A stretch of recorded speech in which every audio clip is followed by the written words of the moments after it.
إن الحمد لله نحمده ونستعينه ونستغفره ونعوذ بالله من شرور أنفسنا ومن سيئات أعمالنا من يهده الله فلا مضل له ومن يضلل فلا هادي له وأشهد أن لا إله إلا الله وحده لا شريك له وأشهد أن محمدا عبده ورسوله. أعوذ بالله من الشيطان الرجيم. يا أيها الذين آمنوا اتقوا الله حق تقاته ولا تموتن إلا وأنتم مسلمون. يا أيها الذين آمنوا اتقوا الله وقولوا قولا سديدا يصلح لكم أعمالكم ويغفر لكم ذنوبكم ومن يطع الله ورسوله فقد فاز فوزا عظيما. اللهم صل على محمد وعلى آل محمد كما صليت على إبراهيم وعلى آل إبراهيم إنك حميد مجيد.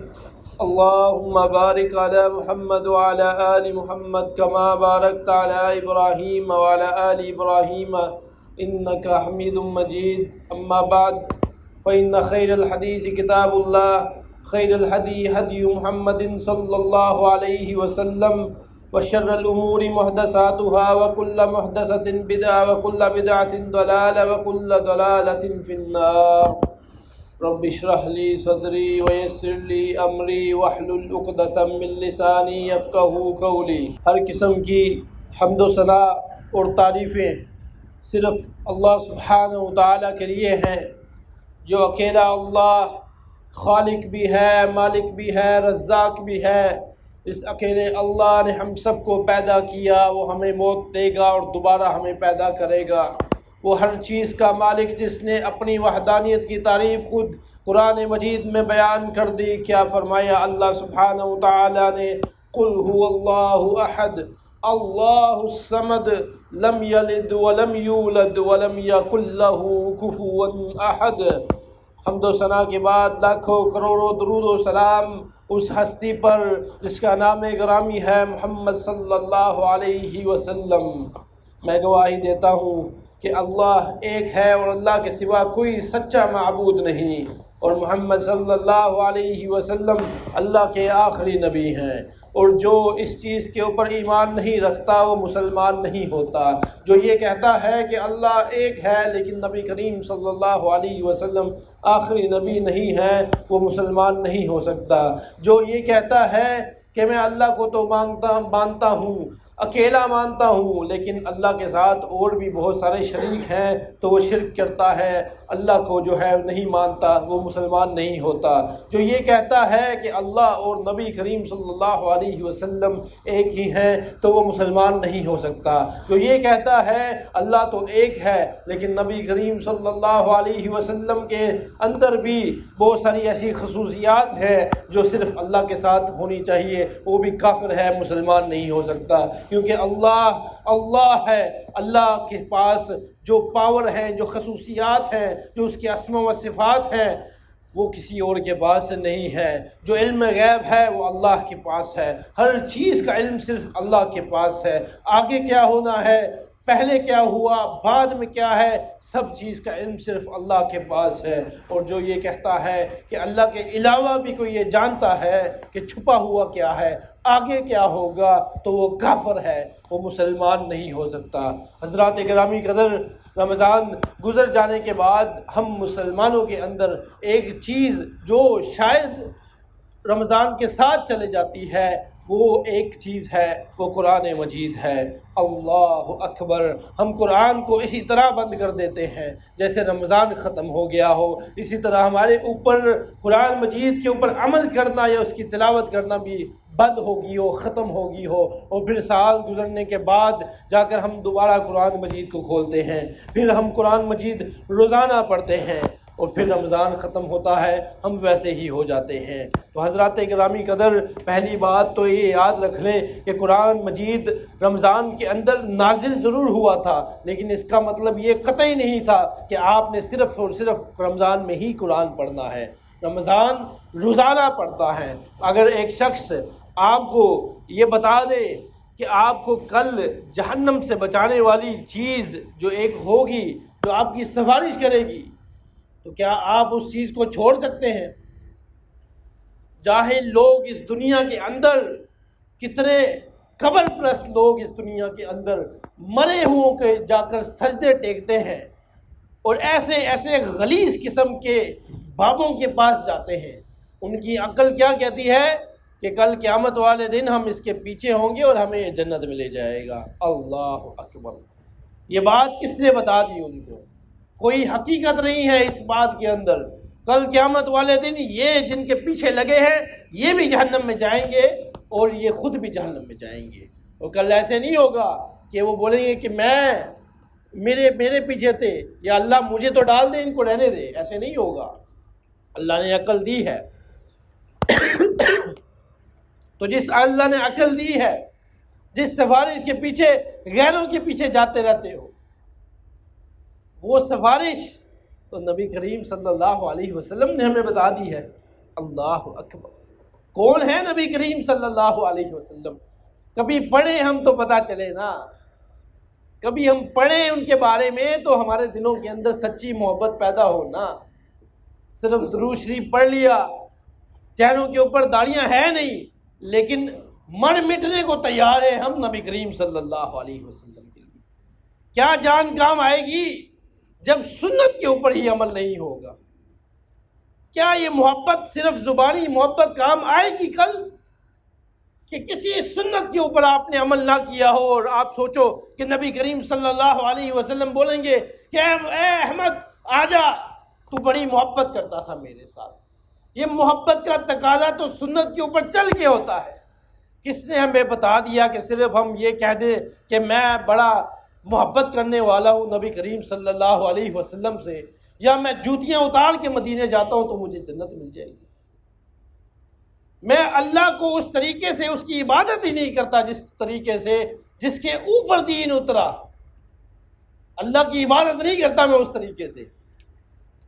اللہ کو توحید کے اوپر اس طرح چلتا ہی نہیں جس طرح محمد صلی اللہ علیہ وسلم نے مجھے بتایا ہے۔ لیکن عقیدہ ایسا ہے کہ میں تو جنتی ہوں۔ اللہ اکبر! جنتی ایسے ہی بننے لگ جائے انسان تو پھر تو کچھ کرنے کی ضرورت ہی نہیں ہے۔ گھر بیٹھے انسان دل کے اندر ہی نمازیں پڑھے، دل کے اندر ہی داڑیاں رکھے، دل کے اندر ہی عورتیں پردہ کرے، دل کے اندر ہی سارا کچھ ہو، اور یہ دل کے ساتھ جب قبر کے اندر جائیں گے تو جب 3 سوال پوچھے جائیں گے، ایسا کون سا سوال ہے قبر کے اندر؟ مجھے بتائیں ذرا کہ آپ سے پوچھا جائے گا کہ بتا نبی کریم صلی اللہ علیہ وسلم سے کتنی محبت کرتا تھا۔ ایسا سوال ہمیں نبی کریم صلی اللہ علیہ وسلم نے نہیں بتایا۔ ہاں یہ سوال ضرور ہوگا کہ بتا تیرا نبی کون تھا۔ اللہ اکبر!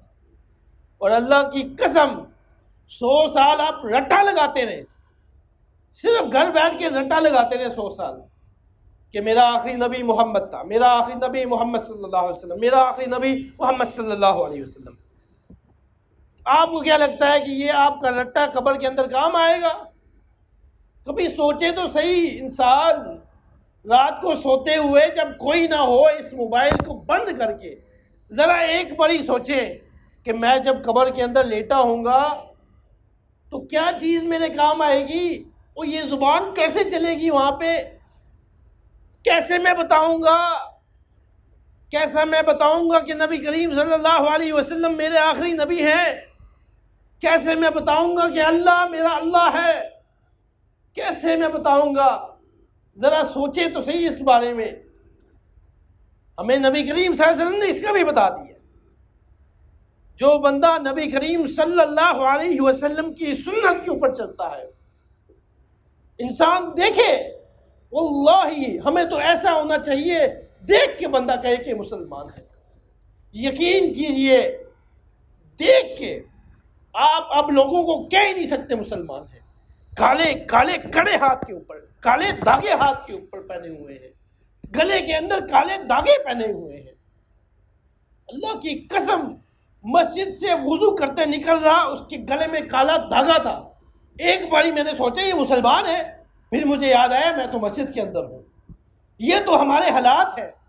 ان حالاتوں کے ساتھ یہ چیزیں جو نبی کریم صلی اللہ علیہ وسلم نے کٹوائی تھی، ان چیزوں کو پہن کے قبر کے اندر کیسے جائیں گے؟ کیسے جواب دیں گے ہم؟ اس سنت کو چھوڑ کے قبر کے اندر جاؤ گے تو کیسے جواب دو گے؟ اس قرآن مجید کو اپنی الماریوں کے اوپر والے خانے میں رکھ دو گے، دھول مٹی کل کو جہاں یہ قرآن مجید آپ کی سفارش کے لیے آئے گا، سوچیں جس شخص کے خلاف یہ قرآن آ گیا کیا اس کے حالات ہوں گے؟ اللہ کی آخری کتاب، عظیم کتاب، سب کتابوں سے افضل کتاب، سب نبیوں سے افضل نبی کے اوپر اتری ہوئی کتاب یہ قرآن مجید، کل کو یہ اگر ہمارے خلاف آ گئی تو کیا کریں گے ہم؟ کیا جواب دیں گے ہم؟ اس مسجد کے اندر 20 قرآن پڑے ہیں، مٹیاں پڑ جاتی ہے قرآنوں کے اوپر، دھول پڑ جاتی ہے قرآنوں کے اوپر۔ یہ ہمارے حارث حضرات ہر ہفتے آ کر ان قرآنوں کو صاف کر رہے ہوتے ہیں، اس دھول مٹی کو صاف کر رہے ہوتے ہیں۔ جمعے کا دن ہے، شاید کوئی کل قرآن کو پکڑ لے، شاید کوئی کل قرآن کو پکڑ لے اور پڑھ لے، اس کے ہاتھ گندے نہ ہو جائے۔ ذرا سوچئے اس قرآن کو جو پیچھے رکھ دیا ہے تو اپنی زندگیوں کے اندر سکون کیسے پائیں گے آپ؟ نبی کریم صلی اللہ علیہ وسلم کی حدیث کیا ہے؟ وہ کس لیے آئے ہیں ہم اس دنیا کے اندر؟ وَمَا خَلَقْتُ الْجِنَّ وَالْإِنسَ إِلَّا لِيَعْبُدُونِ، اللہ نے صرف اور صرف عبادت کے لیے پیدا کیا ہے، اور عبادت کا ایک افضل ترین چیز جو ہے وہ ذکر اللہ ہے، اور سب سے افضل ذکر قرآن مجید کی تلاوت ہے۔ افضل افضل افضل بہترین بہترین بہترین ہماری زندگیوں کے اندر کہاں ہے یہ؟ کہاں ہے یہ؟ پھر کوئی شخص یہ شکایت نہ کرے کسی سے کہ میں بے سکون رہتا ہوں، پھر کوئی شخص یہ شکایت نہ کرے کہ میری بیوی مجھے تنگ کرتی ہے، میرے بچے میرے تنگ کرتے ہیں، میں گھر میں جاتا ہوں مجھے سکون نہیں آتا۔ کوئی شخص یہ شکایت کر ہی نہیں سکتا، کیونکہ نبی کریم صلی اللہ علیہ وسلم نے کیا فرما دیا ہے؟ گھروں کے اندر حضرات، گھروں کے اندر قرآن مجید کی تلاوت کیا کرو، گھروں کے اندر اللہ کا ذکر ہو، قبرستان نہ بن جائیں یہ، اور قبرستان کے اندر جا کر قرآن مجید کھول کے پڑھ رہے ہوتے ہیں، اور گھروں کے اندر پڑھنا ہے اس کو، کوئی لڑائی نہیں ہے یہ تو نبی کریم صلی اللہ علیہ وسلم کی باتیں ہیں۔ وہ مردہ کو جا کے سنا رہے ہو، گھر کے اندر جو زندہ ہیں ان کو سناؤ، وہ مردہ ہو رہے ہیں، اپنا دل مردہ ہو رہا ہے، اس کو قرآن سناؤ۔ قرآن ذرا روزانہ کا 1 سپارہ پڑھ کے تو دیکھو، نہ زندگی بدلی تو پھر بتانا۔ الا بذکر اللہ تطمئن القلوب، ذکر کے اندر اللہ کا سکون ہے، اللہ نے سکون رکھا ہے۔ قرآن کو چھوڑ دیا اور سکون تلاش کرتے ہیں، مسجدوں میں آنا چھوڑ دیا اور سکون تلاش کرتے ہیں، کون سی زندگی گزار رہے ہیں ہم مسلمان ہیں۔ ایک مسلمان قرآن سے پہچانا جاتا ہے۔ نبی کریم صلی اللہ علیہ وسلم کے بارے میں کیا کہا تھا؟ چلتا پھرتا قرآن ہے یہ، اللہ اکبر، وہ اخلاق، وہ زبان، ہر چیز قرآن۔ ذرا نبی کریم صلی اللہ علیہ وسلم کی زندگی کو پڑھ کے تو دیکھیے، اللہ کی قسم سچی محبت پیدا ہو۔ ذرا صحابہ کرام کی زندگی کو پڑھ کے تو دیکھیے، اللہ کی قسم سچی محبت پیدا ہو۔ جو وہ صحابہ جو کہتے ہیں نبی کریم صلی اللہ علیہ وسلم کے مدینے آنے سے پہلے، ہجرت سے پہلے ہی کچھ صورتیں یاد کر دی تھی انہوں نے۔ اللہ اکبر، ہماری زندگیاں دیکھیں، 50 سال 60 سال آتا کیا ہے ہمیں؟ قل هو اللہ احد۔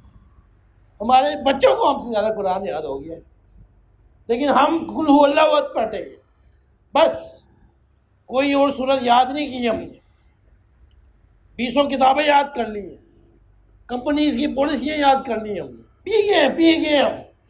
کیوں؟ مینیجر ہے نا، تنخواہ کٹے گی نا، مسئلے ہوں گے، لیکن کل قیامت والے دن کیا مسئلہ ہوگا کسی کو کوئی پرواہ نہیں ہے۔ تو نبی کریم صلی اللہ علیہ وسلم کی اس حدیث کو یاد کر لے، اس حدیث کو یاد کر لیں آپ لوگ، یہ آپ کی ساری دعائیوں سے بہتر ہے، کیونکہ یہ قرآن مجید شفا ہے، شفا۔ یہ بیماریاں جو پڑ گئی ہوئی ہیں، قرآن مجید کو سائڈ پہ جو کر دیا ہوا ہے، شفا قرآن مجید کے اندر ہی ہے نا۔ اور جادو کا جو توڑ ہے اس کا بھی قرآن مجید سے ہی جو آیتیں نازل ہوئی تھی۔ کیا کوئی دعائی نازل ہو گئی تھی؟ کیا کوئی اور چیز نازل ہو گئی تھی؟ قرآن ہی نازل ہوا تھا، تب بھی نبی کریم صلی اللہ علیہ وسلم پر جادو ہوا تھا تو قرآن نازل ہوا تھا۔ آج ہم پتہ نہیں کہاں کہاں دھکے کھا رہے ہوتے ہیں، ہمیں مسئلے ہو جاتے ہیں۔ اللہ ہمیں ہدایت دے۔ نبی کریم صلی اللہ علیہ وسلم نے فرمایا کہ کل قیامت والے دن قرآن مجید اس کے پڑھنے والوں کے لیے، اس کے اوپر عمل کرنے والوں کے لیے سفارش کرے گا، سفارش کرے گا۔ اگر آپ چاہتے ہیں کہ آپ کی کل کو اس کو سفارش ہو اور صحیح سفارش ہو، سفارش جانتے ہیں نا، سفارش ہو تو یہاں 100-200 کی نوکریاں مل جاتی ہیں تو بڑے خوش ہوتے ہیں۔ وہ اس سفارش سے جنت مل گئی تو اور کیا چاہیے؟ اللہ اکبر۔ ہم سب جنت کے متلاشی ہیں، ہم سب جنت کے متلاشی ہیں۔ ہمیں جہنم سے بچنا ہے، اور جہنم سے بچنا ہے تو قرآن مجید کو اپنے ساتھ رکھ لو، ہر وقت اٹھتے بیٹھتے اس کو پڑھو، اپنی زندگیوں کو بدلے، ورنہ کل بڑی مشکل ہو جائے گی۔ ابھی زندہ ہے، ہوش ہے، عقل ہے، پڑھ سکتے ہیں، پڑھ نہیں سکتے تو استاد کے پاس جائے، سیکھے۔ لیکن آنکھیں بند ہو گئی تو حسرتیں ہی رہ جائیں گی اور کچھ نہیں رہ جائے گا۔ وَأَقُولُ قَوْلِي هَٰذَا وَأَسْتَغْفِرُ اللَّهَ لِي وَلَكُمْ۔